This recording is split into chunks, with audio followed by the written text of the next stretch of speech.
नमस्कारम तिरुवनंतपुरम।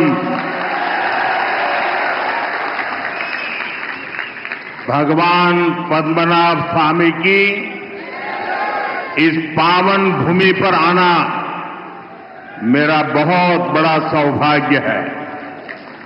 मैं संत श्री नारायण गुरु जी के ज्ञान, महात्मा अयंकली के मार्गदर्शन और मन्नथु पद्मनाभन जी के निस्वार्थ सेवा भाव का भी वंदन करता हूं।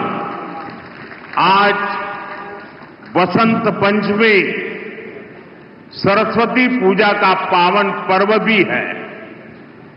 ये महामाघ महोत्सवम उसका भी समय है। मैं केरला के लोगों को इन पर्वों की हार्दिक शुभकामनाएं देता हूं। आज नेताजी सुभाष चंद्र बोस जी की जन्म जयंती भी है। हम इसे पराक्रम दिवस के रूप में मनाते हैं। मैं सभी देशवासियों को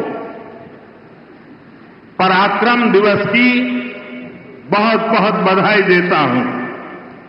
നമസ്കാരം. തിരുവനന്തപുരം ശ്രീ പത്മനാഭസ്വാമിയുടെ മണ്ണിൽ വരിക എന്നത് എന്റെ സൗഭാഗ്യമാണ്. നാരായണ ഗുരുദേവന്റെ അറിവിന് മുന്നിൽ, മഹാത്മാ അയ്യൻകാളിയുടെ മാർഗദർശനത്തിനു മുൻപിൽ, മന്നത്ത് പത്മനാഭന്റെ നിസ്വാർത്ഥ സേവനത്തിനു മുന്നിൽ ഞാൻ നമസ്കരിക്കുന്നു. ഇന്ന് വസന്ത പഞ്ചമി ദിവസമാണ്. സരസ്വതി പൂജയുടെ പാവനമായ ദിവസം കൂടിയാണ് ഇന്ന്. അതോടൊപ്പം മഹാമാഘ മഹോത്സവവും നടക്കുകയാണ്. എല്ലാ മലയാളികൾക്കും ഈ മഹോത്സവങ്ങളുടെ എല്ലാ പേരിലുള്ള എല്ലാ നന്മകളും ഞാൻ നേരുകയാണ്. അതോടൊപ്പം ഇന്ന് നേതാജി സുഭാഷ് ചന്ദ്രബോസിന്റെ ജന്മദിവസമാണ്. ഇന്ന് രാജ്യം അദ്ദേഹത്തിന്റെ ജന്മദിന ദിവസത്തെ പരാക്രമ ദിവസം എന്ന പേരിലാണ് ആഘോഷിക്കുന്നത്.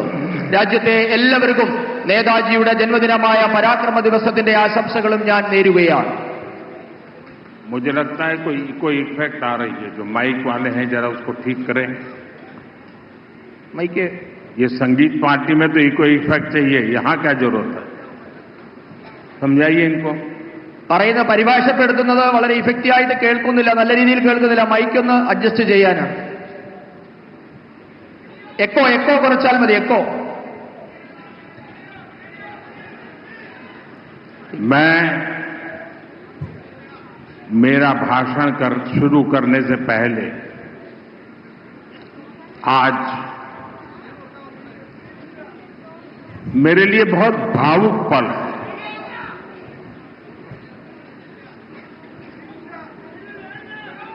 लाखों कार्यकर्ताओं का परिश्रम रंग ला रहा है। आज मैं सबसे पहले केरला की तिरुवनंतपुरम की जनता को, हमारे लाखों समर्थकों को, साथियों को मेरा भाषण शुरू करने से पहले बहुत ही आदरपूर्वक नमन करना चाहता हूं। ഇന്ന് ഈ തിരുവനന്തപുരത്തെ ലക്ഷക്കണക്കിന് പ്രവർത്തകരുടെ ഏറെക്കാലത്തെ പ്രയത്നം നിറമണിഞ്ഞിരിക്കുകയാണ്. ഞാൻ എന്റെ പ്രസംഗം തുടങ്ങുന്നതിന് മുൻപ് തിരുവനന്തപുരത്തെ ജനങ്ങൾക്ക്, ലക്ഷക്കണക്കിന് വരുന്ന ഭാരതീയ ജനതാ പാർട്ടിയുടെ പ്രവർത്തകർക്ക് എല്ലാവർക്കും ഏറെ ആദരപൂർവ്വം ഞാൻ നിങ്ങൾക്ക് എല്ലാവർക്കും എന്റെ സാദര നമസ്കാരം അർപ്പിക്കുന്നു.